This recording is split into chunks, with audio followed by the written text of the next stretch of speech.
Hello everyone. তো আজকে সারাদিন কী করলাম দেখে নাও ঝটপট। তো দেখো আজকের ওয়েদারটা একদম ঠান্ডা ছিল। সকালে ঘুম থেকে উঠেই দেখি একদম কোনো রোদ নেই। এরপর ঘুম না ভাঙতেই পার্সেল চলে এসেছে। পর দেখো আমি ব্রেকফাস্ট করে নিলাম, আর আমার মিষ্টি একদম ভালো লাগে না, কিন্তু কী করবো বলো, মা দিয়ে দেয়। তো দেখো তারপর বিকেলে আমি কলেজে চলে এসেছি।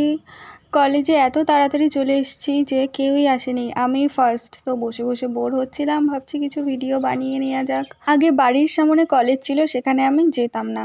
আর দেখো এখানে আমি জার্নি করে তাও কত সাত সকালে এসে বসে আছি।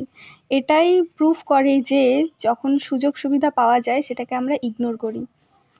তো বলো তোমরা কেমন আছো? আর ক্লাসের পাশ থেকে একটা মিষ্টি ঠান্ডা হাওয়া আসছিল, যেটাকে আমি ফিল করছিলাম। আর আমার না এরকম চুপচাপ জায়গায় ভালো লাগে খুব, আমার চিৎকার চেঁচামেচি একদম ভালো লাগে না। তো দেখো এই ছিল আমার মিনি ব্লগ।